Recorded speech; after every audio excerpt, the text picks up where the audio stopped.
Morning, guys. Well, here we are yet again in the tractor shop. Back in the corner today because, well, it's raining and I can't move the motorcycle out. Motorcycle, my Alice, they're both in the way of getting this up to the front where we need to work. But we put this together for this guy. It wouldn't turn when he bought this tractor. The input shaft wouldn't turn. So he brought it down to me. He didn't know this at the time, and he wanted new drive belts put on it. So I put new drive belts on it and got back here to do the put the belt on and stuff, and realized that the input shaft didn't turn. So he took it home, took it apart, and got that all apart, and then brought it back to me, put it together.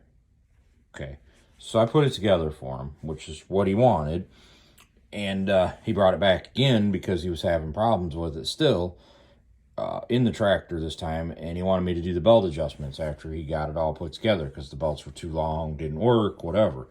So I got it in, well, kept tossing the belt, and I got looking at it, and I realized that that input shaft is really loose. So he brought it back. He took it home. As soon as I told him that, he took it home and went ahead and pulled it apart for me so that we could make some adjustments for him, which the biggest one being, we're going to tear this thing apart and see what's what, because we got to know what's going on and get him taken care of, which I didn't grab a quarter ratchet here, but bear with me a minute. I'm trying to do this and work on this at the same time. So first off, I do have a book around here. I don't remember where I put it. I think I put it over on my workbench, which needs to get cleaned off, hopefully this weekend. But I had to find my long Allens to do this job because some of these are pretty recessed. So we're not going to work by hand. We're going to work with tools. But, so what we're dealing with is trying to figure out what's going on here. I wasn't sure if maybe we could just slide that on farther and crank it down and fix that problem, or if we should just go ahead and take it apart. I'm not real certain yet, and I want to be sure that we're doing the right thing. I want to save the guy money because he's already spent a bunch of money on this job. Yeah, it shouldn't, I don't think that shaft should be like that. So what we're going to have to do is we're going to have to split this case.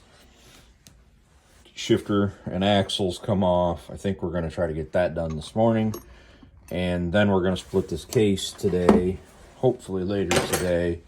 I don't know, got work, groceries, you know, all the normal dad things. So that being said, this may not happen today. I think we'd like it to, but it doesn't always work that way we'd like it to. So you can see I can't even get the Allen into that socket, into that one. So let's get a Torx bit. See if we can get a Torx bit in there to hold. Which I've run into this before, where you just can't quite get them in there for whatever reason. And I will definitely say, as you disassemble these, make sure you pay attention to what bolts went where. It does matter. As far as around the case, not so much, but in other places, it does matter. So just be aware of that and be cautious of that. There's spacers. And so, you know, this thing came to me in a pile of parts once, and I had to put it all back together. So this video is also going to help me document that process. Put them back there. As you can see, I got little trays back there, which some of them have stuff in them. Like I have another input shaft. And these don't technically have a gasket that we can tell. They may, but we just use gasket maker on them, which works really well.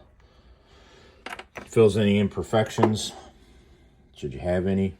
Looks like that probably didn't call for any, but as you can see, I don't know if you can see that, there's a little pinhole, and there is a pin that sticks out right there, and obviously your shift rails.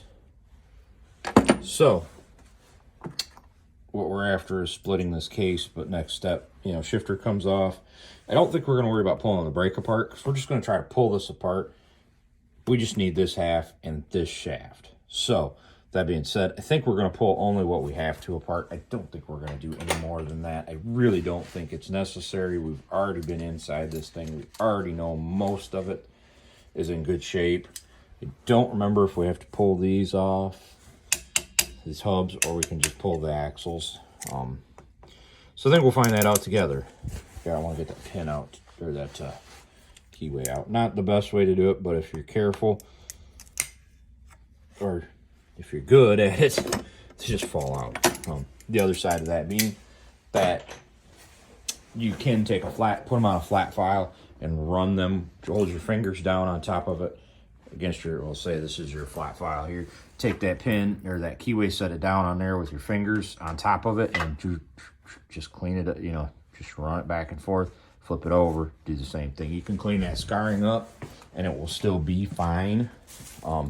These aren't high-speed applications. I wouldn't be concerned about running it if it were lost a few thousandths. I just couldn't see it being an issue. I've done it many times in the past. If you have new ones available, great. Do it by all means, but if you don't, sometimes you do what is necessary. It's our 1/2 inch. I thought they were. I'm sorry if my video skills suck this morning, but I'm trying to do this with one hand. And I'm trying to tear this thing apart. I'm kind of behind on it because I had to wait so long for motorcycle parts that still aren't even here yet. You know, so we gave up on it. Ended up making our own part that we needed. We needed a wheel spacer. We ended up just making that. Takes a little bit of time some days, but yeah, it is what it is. Sometimes you just do what's necessary because it's necessary. But in case you've never taken one of these apart, there's 4 bolts around these that hold them on. There is seals internal of this, seals and bearings. Keep that in mind. That's what seals it. I don't even know if this thing's got oil in it, to be honest. So I hope not, but if it does, well, we're gonna have a mess on our hands here in a minute. Hopefully he drained it before he brought it to me. So just don't have the availability to get it anywhere. I think I'm gonna strip it down some, take everything off the table, take the table apart, take it over there on the other side of the garage where I can actually work on this better, have a little more space, a little less walking. I do need to get my John Deere greased and down off the table, make way for the next project, whatever that could be. Right now, kind of tight on funds. Got some parts I need to go get for it, so I'm going to try to do that Sunday if my buddy's available to do that, if he's around. Don't know if he is. I got to check with him and see. I haven't done that yet, but nevertheless. Paint marker. So in lieu of using a regular hammer, there's all kinds of choices, you know, malethane, dead blow, ball peen, brass, plastic, ABS plastic, sledgehammers even, you know. We're going to go with the dead blow. The malethane mallet's something my dad gave me. Tried to take care of it. I don't want to hurt it at this point. It's irreplaceable. Let's put it that way. It's irreplaceable. So we're not going to deal. We're going to put 4 dots on this side so we know what's what, and we're going to put 3 dots on this side. That way we know what's what. We know how it went. No question.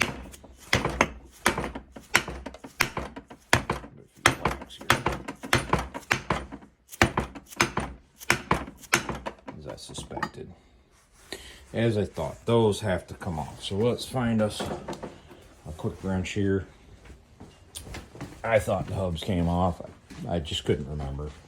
It's been a minute since I took this apart. So I do have a manual on it. I just not digging through the manual right now.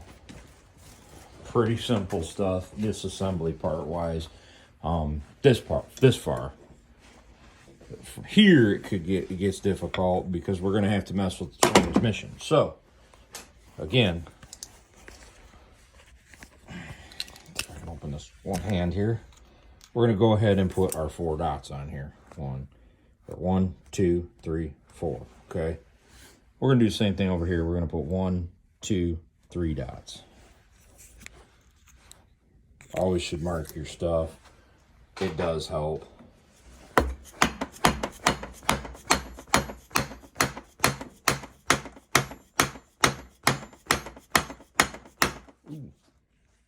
Yeah, hold on, guys. I'll bring you back in a few minutes. All right, so we're back. Hubs are off. Keyways, both keyways are out. I went ahead and did the other hub, and I smacked this loose while we were apart here, just to make this a little easier for me. I do get towards the ends there where everything rides. I do get a little tight, so I might have to help it come off.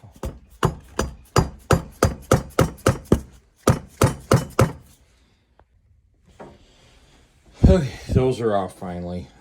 As you can see, axle. Can't really see, but that's the seal. If you ever got to do seals on these, you got to get all the way into here to get to the seal. Just an FYI. And as you can see, that's pretty pitted, pretty poor shape. But for 1964, because in 63 and 64, John Deere used a 3-speed transmission. So remember that 3-speed, 3-bolt hubs. They are different than a late 64. I think late in 64 they changed, but I know for sure in 65 they were a 4-speed with 5-bolt hubs. Just remember that. Axle tubes have a bearing at the very end. Those have all been replaced at one point. Obviously I know this because I did this, but this is where we're going to end it for today. I may not bring you back as I take the bolts out of that and make it split in two. I may. We'll just see how things go. I'm going to try to get it moved at least up here where I got more space to work. If not, possibly even moved over here in front of my toolbox today. And I'm going to try to upload this at some point today. So you guys stay further informed and keep an eye out. Thanks.